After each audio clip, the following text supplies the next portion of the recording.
Good afternoon to all of you watching in Europe, and good morning to all of you watching in North America who joined the Modern Commerce Day today. Thanks for the Orga team for inviting us to tell you a story about how we started our e-commerce platform for Audi. Let's dive directly in. Andreas and I joined the Audi ecosystem in 2016 and 2015, right when the new e-commerce strategy was in development. Up until then, there wasn't much e-commerce activity actually next to the after-sales shops for jackets, caps, etc., to be honest. But this was about to change. The management expectation towards our direction was to roll out an e-commerce use case in the North American and the European markets. After having spent some time to evaluate some shop technology providers, Andreas, two colleagues of us, and I initiated the Audi Commerce platform. Platform, yeah, I know. Why a platform for just one use case? We'll get to that within the next 20 minutes, together with some learning points and insights on where we struggled and what challenges we faced. But let's talk about the use case first. As you know, similar to most companies these days, an automotive OEM comes with a variety of e-commerce potentials. Next to the vehicle sales, there are mainly mobility services, digital services, and after sales. To set your expectations right, the focus today lies primarily on the digital services. As you can imagine, in a company like Audi, over the last couple of years, many e-commerce related ideas were put into the portfolio process. The list indicates just some of the ideas. I bet many of you have already found yourself in a very similar situation. The stakeholders are lining up, and you are destined to become the bottleneck sooner rather than later. At the same time, you have to put the focus on certain stakeholders because they are, for example, one of your main financial investors or one of your priority clients. In our case, this was obviously the vehicle development with the ongoing refinement of connected vehicle services. This is also where our first focus use case arises, functions on demand.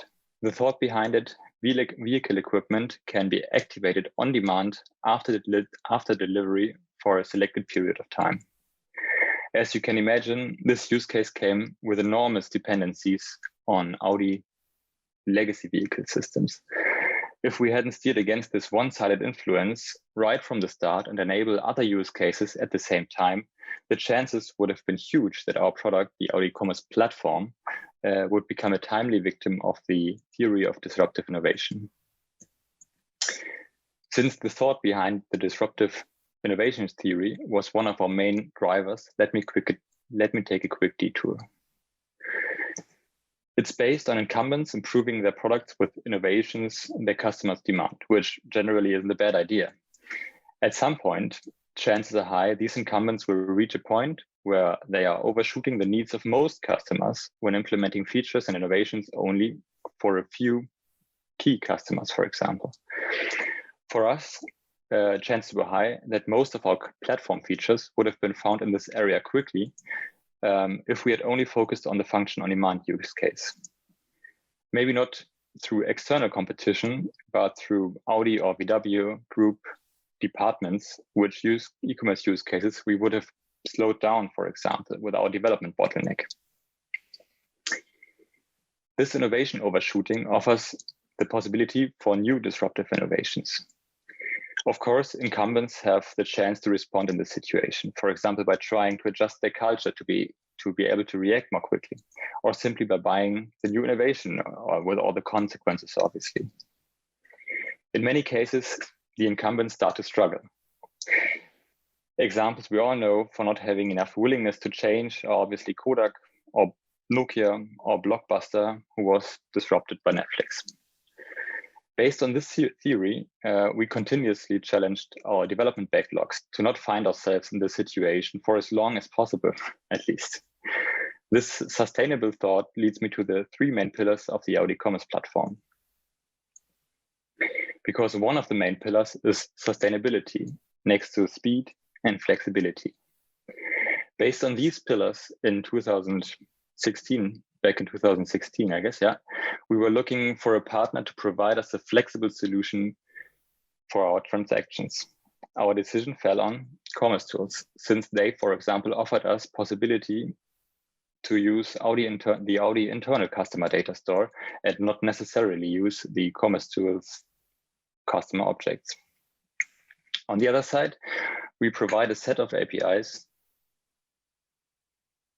A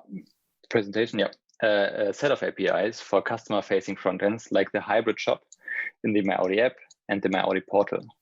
But there are also several internal clients like analytics, the CRM, the fleet management systems, and market and dealer-facing frontends, on which Andreas will take a closer look later on. Based on these three pillars, we build on the one side our platform core.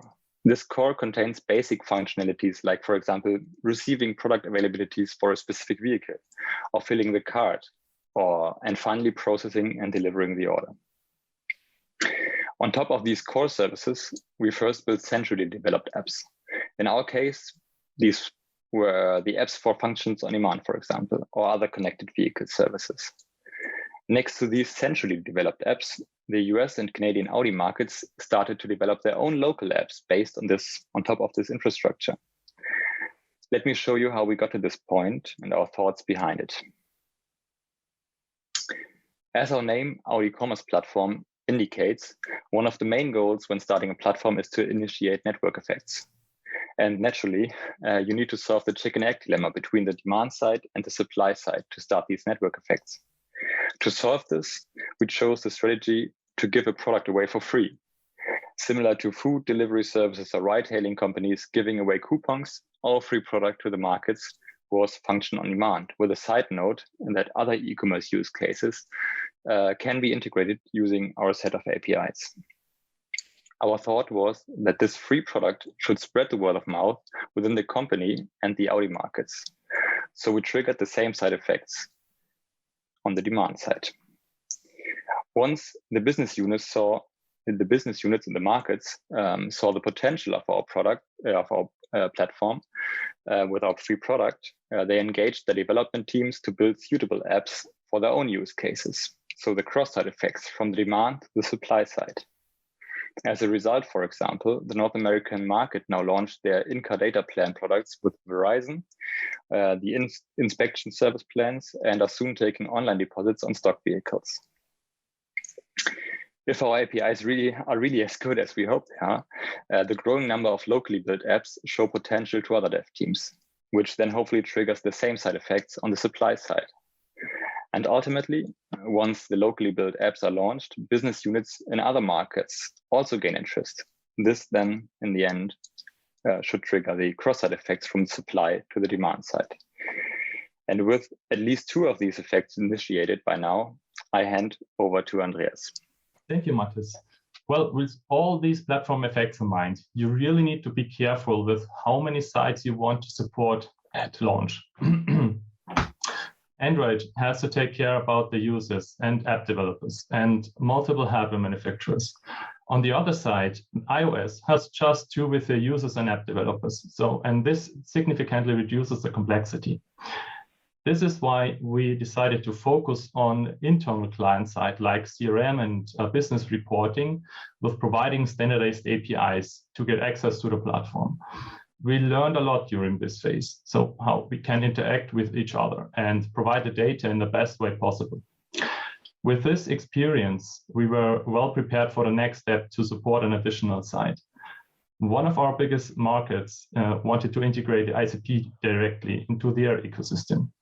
They designed a new customer and dealer frontend, highly optimized for their market needs within a very short time frame. So our learning was that we have to focus on the most important sites so that we don't get lost in governing the complexity.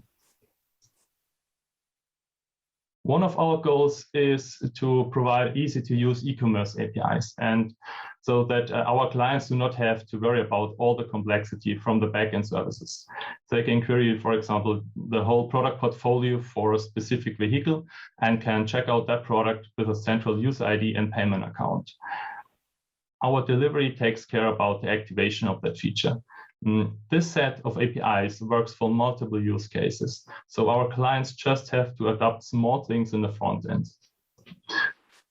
But be aware of your internal clients. Maybe they would like to get access to your platform while you're still busy implementing the customer-facing use cases and features. In our case, we were able to provide a new set of APIs within a very short time frame. The data was already there, and we had to just introduce a new view.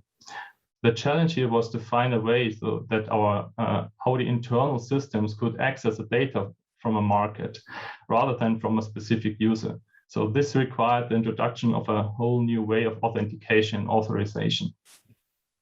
Since the first day, we took care about the backend service integration of our free product functions on demand, as Mattes told you earlier.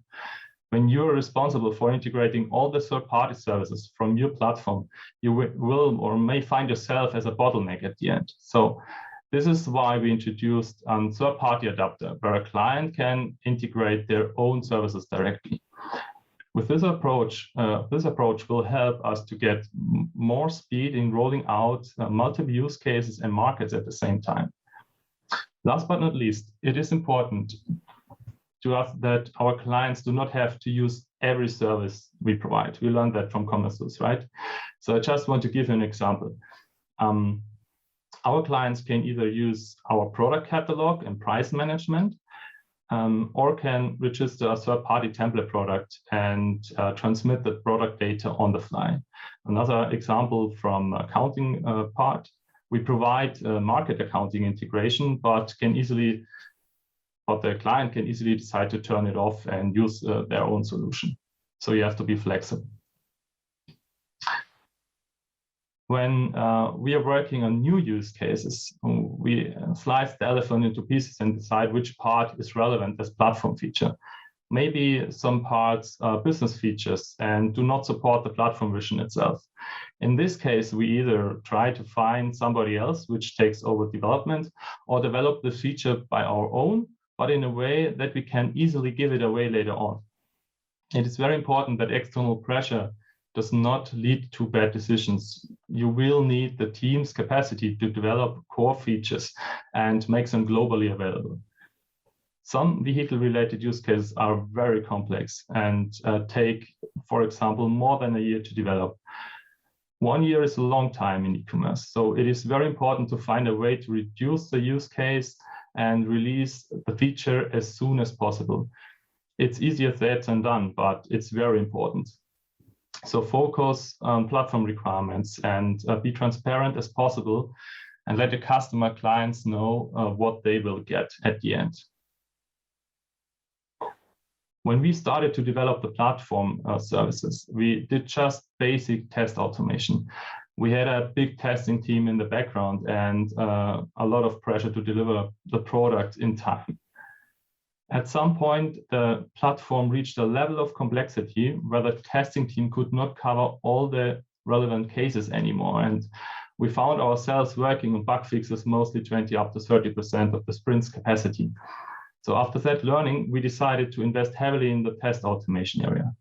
Unfortunately, our surrounding applications were not fully enabled for automated testing.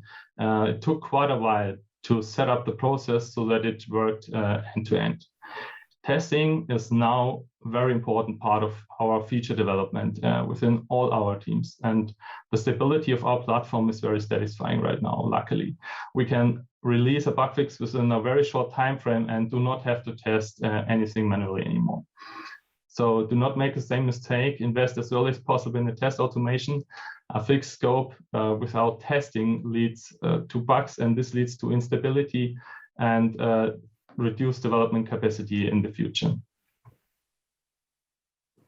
We are working together with our stakeholders on multiple use cases for several car lines, like the Q4 e-tron in the background in parallel.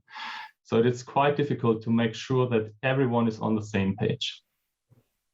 When we talk about new use cases, we make sure that everyone is aware that there are different perspectives and ways to solve a problem. And the main goal is to get the same understanding.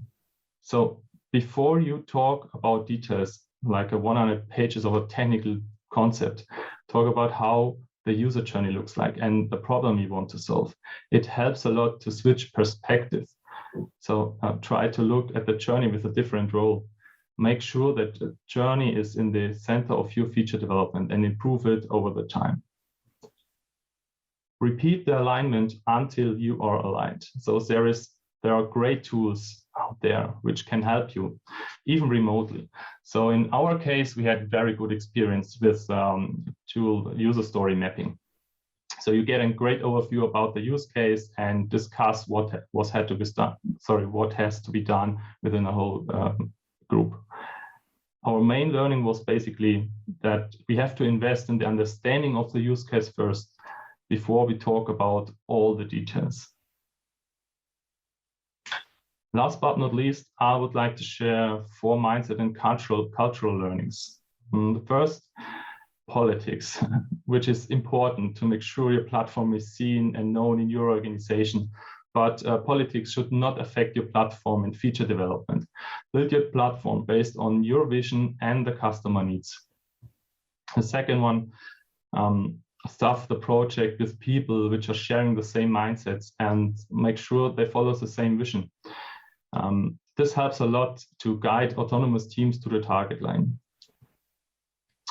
Give everyone a voice and a possibility to improve your organization and your product.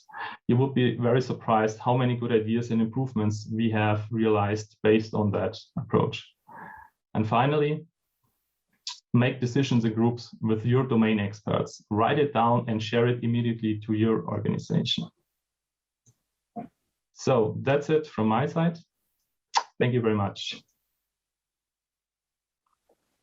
Thanks, guys. That was a great session. And what I really like about your approach is you've really given your customers a lot of flexibility, both in the business model, but also the technology. And I think it's a really representative use case of this next generation of commerce and commerce platforms, right? It's a la carte, it's very headless by its nature, it's incrementally rolled out, and it's physically embedded in something that's not a desktop, right? It's embedded in a car. So I've always loved your use case and appreciate your partnership over the years. So welcome and thank you for your session. Sure. Thank you, Kelly. So a few questions from the audience. How would you have done this pre-Mach? So imagine 5 years ago, 10 years ago, how would you have approached this this type of project before headless commerce platforms were even really a thing? Yeah, I guess, if you're asking for 5 years, I guess the answer is pretty easy, because I think we are now actually 5 years with you and the team, or we started with at least evaluation with commerce tools 5 years ago. So this would be the answer for 5 years. If you ask for I don't know, 8 to 10 years, I think the answer might have been a bit different, because obviously you weren't around, at least in this size, with your APIs and the things you offer right now or today, or 5 years ago. So we might actually have would have chose SAP Hybris or another solution, which we obviously looked at during our evaluation as well, but decided against. And we really had a hard time convincing the upper management at Audi, as you can imagine, to convince them of a small solution like commerce tools back in the days, and not go with SAP in this case. But yeah, I think you came along at exactly the right time, a point in time, offering with the flexible API solutions, exactly what we were looking for. So. And maybe walk us through that decision internally, right? So obviously, Audi being a German-based company, SAP being German-based, or not even SAP, your big legacy vendor of some sort, it would have been perceived as the safer choice, especially 5 years ago, right? Why take a chance on this back before Mach was even a thing, before commerce tools got to the size it is today? It was a riskier choice and it paid off. But I guess walk me through that decision making internally. There are some limitations, but what I can say obviously is when we were starting the platform, obviously, when you look at some other big e-commerce players, you obviously get the whole suite. And we were really just, as we had our customer-facing portal, the My Audi Portal, the app, and the browser version, and not only in Germany but also in North America. And there were several front ends existing, and actually to be able to integrate into all this existing ecosystem, we weren't really a monolith, I'd say, back at the days at least, wouldn't be the right solution to go with, and we were hitting limits quite fast. Additionally, obviously, we had with the API, our development partner, we had our own, or we planned to have our own development teams in place. And we, as you know, the integration partners with others are, SAP, etc. They are not that available on the market as well.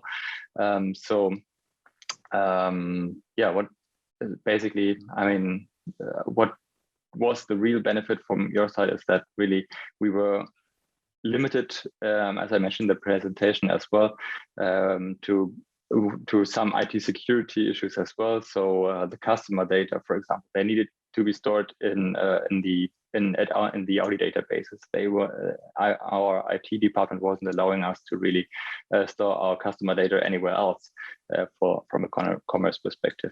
So most of the players actually were falling out of our evaluation right from the start. And since you, as I mentioned, have this flexible option to don't use the customer object right in your system, this was really one of the main points, to be honest. Yeah, I'm glad that worked out. And you're right, it is very powerful to be able to pick and choose the pieces of the platform you use, where that data is stored, things like that. So on that topic of composability, what are some interesting technical and business challenges that you had to solve for? For example, what happens if a customer wants to add a feature to their car, but they lose internet connectivity, for example? So how do you solve for some of those challenges?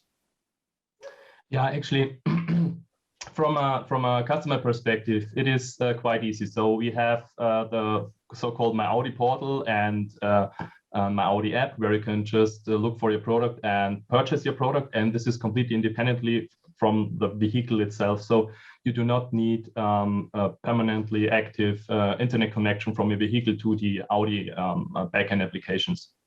So what we are doing in the backend is just asking the vehicle backend application which kind of function is currently available for the given vehicle from the customer.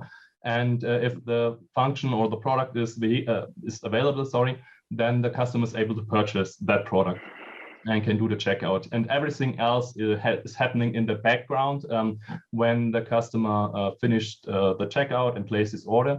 And this is completely asynchronous to the user, so that the user do not have to wait until the end-to-end connection is done and the function is activated in the car. So it is more or less like doing it in the background, as I said, and we're doing it quite often and for a couple of days and try to activate that feature. And for some reasons, maybe when the customer put the vehicle in the privacy mode, then we obviously cannot activate that feature for the car. And then we get notified and we try to ask the customer to deactivate the privacy mode. So, yeah. Yeah, it sounds complicated. Lots of interesting things to consider there. Any other considerations for having the car as basically the head of the commerce platform? Any other interesting challenges, especially more from a user experience standpoint? I guess one challenge we faced in the last couple of years was to get the features activated in the car, but this is not that what the customer can see. Maybe some customer would like to have a possibility to activate a feature in the car directly. So this is not what we are doing it right now, but maybe this is a possibility for the future. So that the customer do not have to leave the car itself, as to switch the device to just purchase a function for his vehicle. Yeah. And how do you project manage something of this level of complexity? Because, and I don't, this is kind of new to me and how this worked, but, Audi and Volkswagen more generally are basically systems integrators, right? You're taking lots of different components in from third parties. We're just one of, 1,000 vendors that go into a new car. And project managing these different vendors is a big part of your core competency. So any quick takeaways or tips for the audience on how to do that? Yeah, it's a good question. So as you may can imagine, we have a lot of people around that kind of project, and a lot of different ways to organize a project, right? So it's a kind of different when you produce a car, and it's a little bit different to produce software or a product. Software product. And the key thing is that you have to align on what you are going or what you will achieve at the end. So the use case and what's in it, and I guess this is the key part, and everything else are details. And you have to, of course, align on the details on each level. But the key takeaway, I guess, is to have an alignment on the use case and on the journey over all projects. But maybe additionally, as you mentioned, Kelly, correctly, I mean, the clash of, I guess, development methods here is obviously we are working in an agile mode, as you can imagine, but obviously the vehicle development, I mean, a vehicle is developed within 6 to 8 years. So these are completely different life cycles of products, and you have obviously to align the product life cycle, which takes, as I said, a couple of years, and then our life cycle. I mean, we were involved into the project when the vehicle guys were actually already working for a couple of years on this, and to really get these synced, as you can imagine, this being synced is really bit challenging. But as Andreas mentioned, I mean, we have at some point for the vehicle, we only have APIs available, and they need to be ready until the vehicle testing is actually starting 1 year in advance before the vehicle is actually on the road. So it's really crazy. It's as a takeaway, you really have need to have a long breath, because as you think, it's really a clash of cultures at some point. With that, we are out of time. So thank you so much for the session and for sharing your thoughts with Q&A. And congratulations on all your success. And now I'd like to turn it over to the next session. Thanks again. Thank you. Thanks for having us. Bye.